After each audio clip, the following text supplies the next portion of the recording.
Leitores, donos do tempo e do espaço, abstraídos do corre-corre cotidiano. Apenas seus olhos se movem e vez por outra a mão que vira a página. Mesmo assim, parecem debruçados sobre um mundo que se desdobra incessantemente, cheio de atividades e de infinitas possibilidades. A leitura começa com os olhos, mas vai muito além disso. Que mágica é essa que transforma letras em significados, palavras em histórias de vida e conhecimento? O que acontece quando estamos diante de um texto? O que é, afinal, esse ato que chamamos de ler?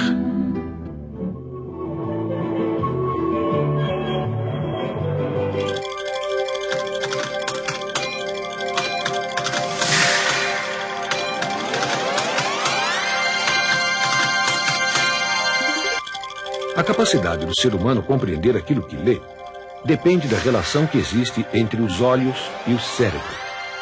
Há muito tempo, os estudiosos tentam entender esta relação. O ato de ler é extremamente complexo e nem todos os seus mistérios foram ainda desvendados, mas muito já se avançou na compreensão da leitura. Já se sabe há mais de 100 anos que os olhos não deslizam linearmente sobre o texto durante a leitura. Ao contrário, eles saltam pela página numa velocidade muito alta, 200 graus por segundo. É entre um salto e outro, quando os olhos se fixam no texto por milésimos de segundo, que a leitura de fato acontece. O número de vezes que os olhos se fixam no texto e a distância entre um ponto de fixação e outro determinam a velocidade da leitura. E isso depende de vários fatores. Quando sabe muito sobre o assunto tratado pelo texto e quando a linguagem lhe é fácil, um leitor pode ler silenciosamente até 200 palavras por minuto. A leitura em voz alta é mais lenta, pois os olhos são mais rápidos que nossa capacidade de pronunciar as palavras. Tremendo de medo, sentou-se ao chão. Além do conhecimento sobre o assunto lido e a facilidade da linguagem, a velocidade de leitura depende da habilidade e estilo pessoal do leitor e também do objetivo da leitura.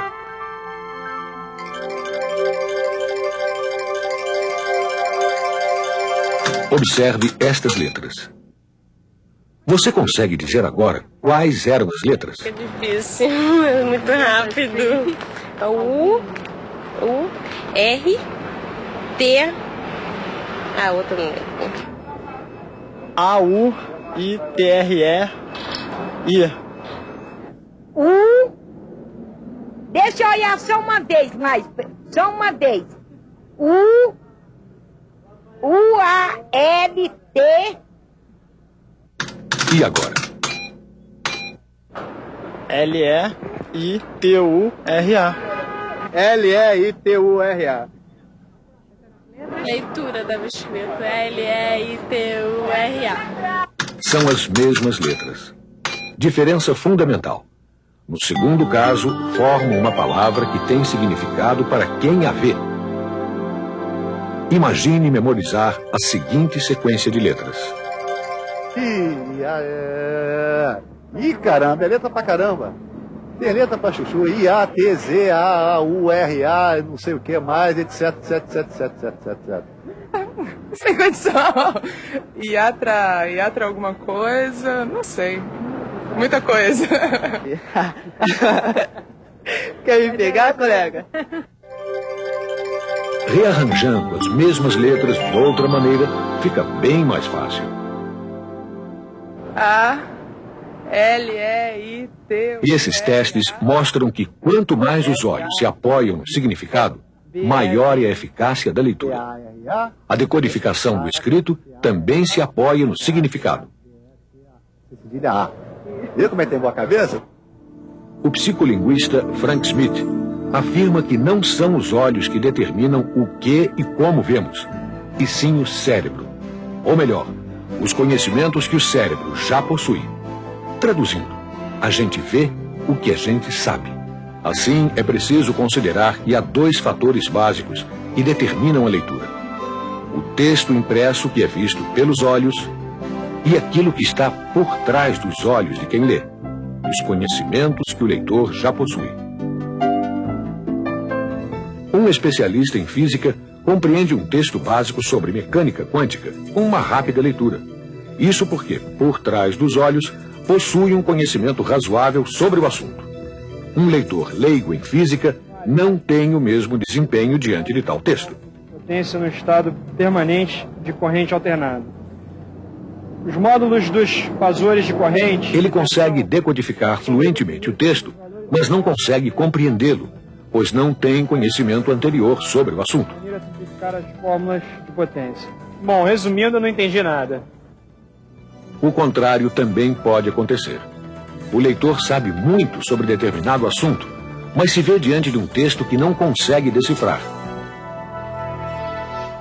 É só pensar numa criança ainda não alfabetizada que gosta de futebol. Mesmo que saiba bastante sobre o esporte, ela não vai conseguir ler uma matéria sobre um jogo, porque ainda não dispõe dos recursos de decodificação necessários à leitura. É por isso que se diz que a leitura depende do texto impresso que é visto pelos olhos e daquilo que está por trás dos olhos, o conhecimento prévio que o leitor já possui. Mas o conhecimento prévio necessário à leitura não é só o conhecimento sobre o assunto tratado pelo texto lido. Não, é também o que se sabe sobre os textos e sobre a própria leitura. Como os textos se organizam e quais são suas características, para que servem os títulos e tudo mais. E é ainda ter familiaridade com diversos tipos de texto e aceitar que não é preciso conhecer os significados de todas as palavras para compreender uma mensagem escrita.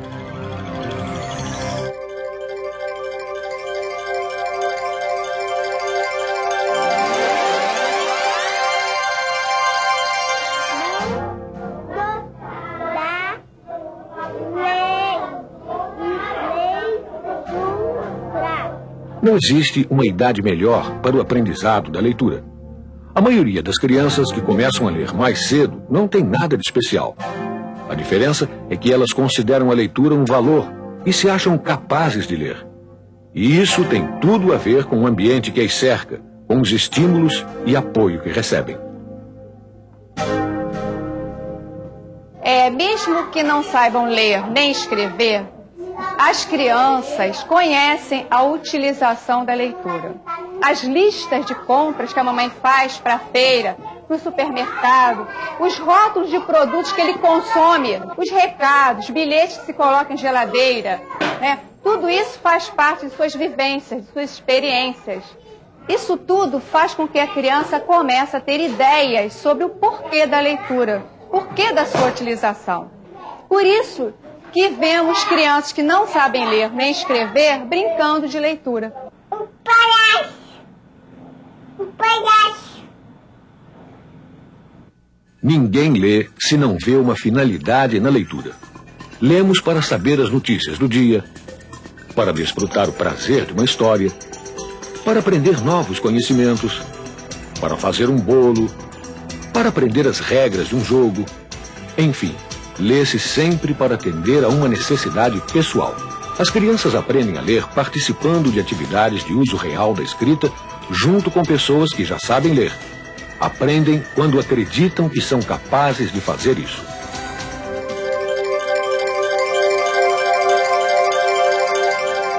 O ato de ler tem diferentes objetivos e há diferentes tipos de leitura. Há textos que se pode ler apenas algumas partes, buscando as principais informações.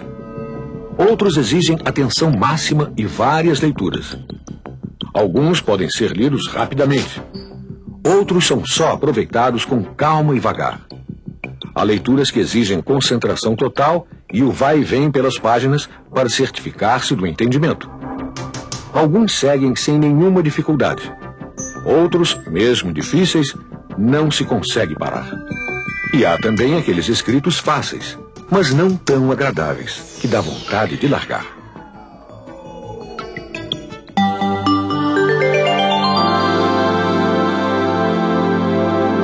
Mas qualquer que seja o objetivo, não se trata simplesmente de decodificar letra por letra, palavra por palavra. Ler é uma atividade que implica compreensão. É só observar a própria leitura para perceber que a decodificação é apenas uma das estratégias usadas. A leitura fluente envolve uma série de outras estratégias. As estratégias de leitura são recursos que o leitor usa para construir significado enquanto lê. E usa esses recursos mesmo sem se dar conta disso. Quando o leitor lê apenas a manchete para saber o assunto da matéria jornalística, por exemplo, está usando principalmente a estratégia de seleção. Observe esta frase. Algumas letras estão faltando, mas ainda assim é possível lê-la. As paixões humanas são misteriosas e a das crianças não são menos que a dos adultos. As paixões humanas são... Este teste mostra que quando a linguagem não é complicada e o conteúdo não é difícil, é possível compreender o texto mesmo com a ausência de algumas letras, sílabas ou até palavras. A compreensão não fica prejudicada. Por isso as crianças podem ler mesmo quando não sabem codificar todas as sílabas ou palavras do texto. O leitor fluente faz essas eliminações automaticamente durante a leitura, que dessa maneira fica muito mais ágil. Isso se dá também pelo uso da estratégia da seleção, que escolhe o que é e o que não é necessário focalizar.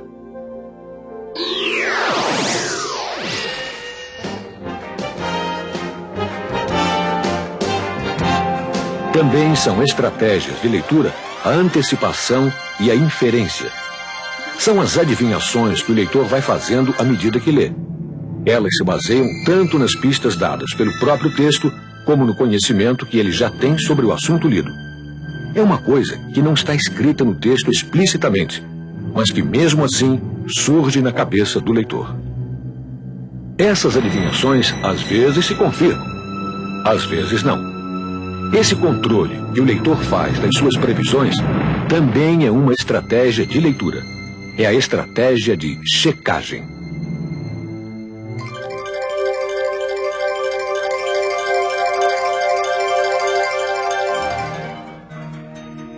Tenho o livro aberto diante de mim, sobre a minha mesa. O autor, cujo rosto vi no belo frontispício, está sorrindo com satisfação e sinto que estou em boas mãos. Sei que, à medida que avançar pelos capítulos, serei apresentado àquela antiga família de leitores, alguns famosos, muitos obscuros, da qual faço parte. Lerei sobre seus triunfos e perseguições, sobre suas descobertas quase secretas. E, no final, compreenderei melhor quem eu, o leitor, sou.